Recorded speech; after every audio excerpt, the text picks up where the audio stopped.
Entendendo o DRE. Trabalho apresentado pelos alunos da Faculdade FANESE, da disciplina Administração Financeira 1. DRE. Demonstrativo do resultado do exercício, que é uma visão econômica da empresa em um certo período. Pode não ser mês, bimestre, trimestre, quadrimestre ou até mesmo ano. Tem como seu objetivo principal dizer ao administrador em que estado se encontra sua empresa, se está no lucro ou no prejuízo. O DRE é obrigatório, conforme o artigo 175 da Lei de número 6.404, de 76, conhecida também por Lei das SAs. Já o artigo 187 determina que na DRE possua as seguintes contas e grupos. Que aí temos o modelo da DRE, que é as receitas operacionais brutas, menos as deduções de venda, que dá as receitas operacionais líquidas.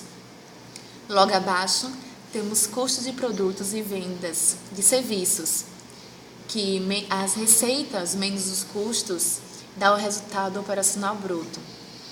Que logo abaixo vem as despesas operacionais, que é a diminuição do resultado operacional bruto menos as despesas dá o lucro operacional.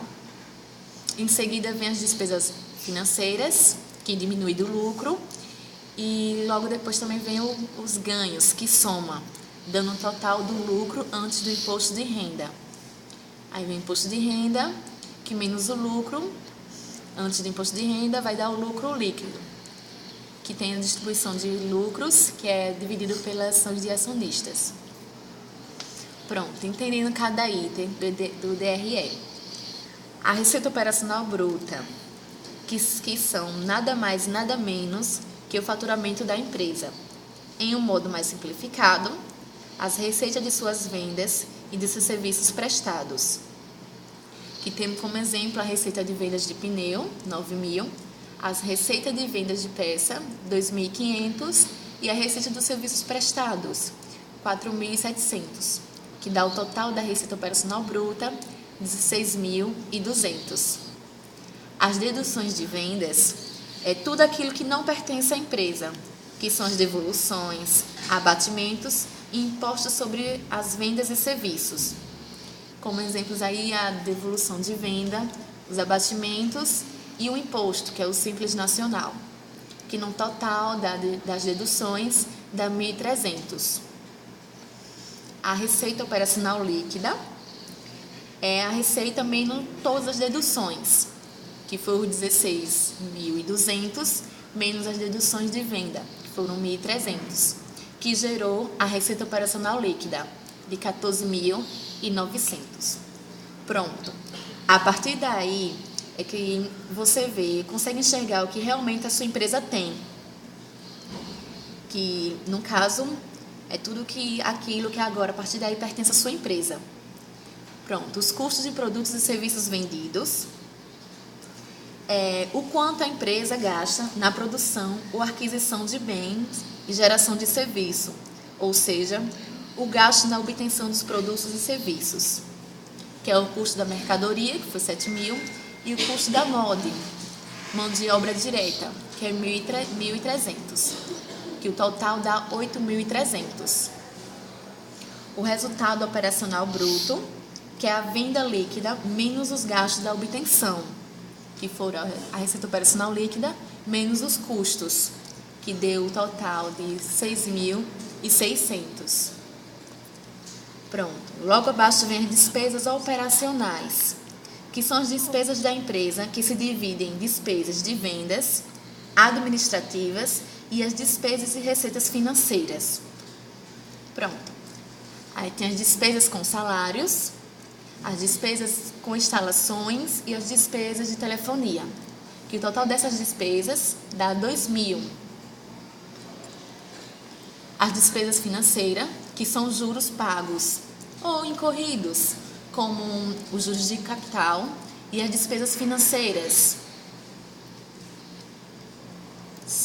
As receitas financeiras são juros recebidos, como, por exemplo, o rendimento poupança, que dá o total das receitas financeiras.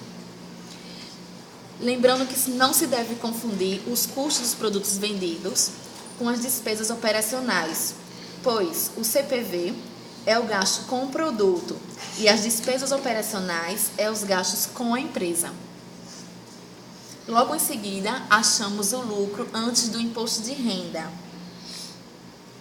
que é o lucro operacional descontando as despesas somadas às receitas financeiras.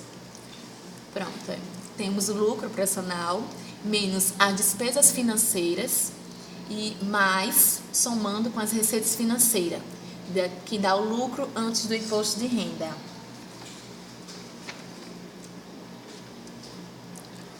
O imposto de renda, que é um imposto cobrado sobre os rendimentos da empresa. A partir do rendimento que a sua empresa teve, é que é gerado o imposto de renda. Pronto, o lucro líquido é o lucro antes do imposto de renda, descontando o imposto de renda. Exemplo, o lucro antes do imposto de renda menos o imposto de renda, que dá o total do lucro líquido de 3.258. Logo depois tem a distribuição dos lucros, que também é conhecida como lucro ou prejuízo por ações, que é a parcela do lucro líquido apurado pela empresa, que é distribuída aos acionistas. Como, por exemplo, mesmo a distribuição de lucros, que foi 258. Pronto, temos como exemplo prático, como eu disse, o DRE, ele tem como objetivo, dizer ao administrador em que situação se encontra. Estamos apresentando aí um exemplo de 2010, 2011 e 2012, onde teve a variação de 22% nas receitas e deduções, também as receitas operacionais líquidas, que foi a diminuição da receita menos deduções. Nos custos de produtos vendidos já temos uma variação de 20%. E as despesas operacionais, 22%. Temos a EBITDA, que é uma sigla em inglês que significa os lucros antes de juros, impostos, depreciação e amortização. As receitas financeiras teve uma variação de menos 100%, o imposto de renda 26%, o lucro, a distribuição de lucros 16% e o saldo para incorporação do patrimônio 27%. Pronto. Enfim, a DRE é a explicação do ARE, ou melhor ainda, é o semáforo de sua empresa. Ou seja, quando a receita for maior que as despesas, significa que o sinal está verde. Pode seguir adiante, melhorando cada vez mais. Quando as receitas estiverem iguais às despesas, ou seja, os gastos, já pode ficar atento, gerando a atenção, pois o sinal está amarelo, nem lucro e nem prejuízo, o que indica que é preciso melhorar, cortando os custos e despesas desnecessárias. Agora, se a receita for menor que as despesas, pode se preparar para o impacto, pois significa dizer, necessariamente, que sua empresa encontra-se no prejuízo se continuar seguindo da maneira que está. Então, fique atento no trajeto de sua empresa.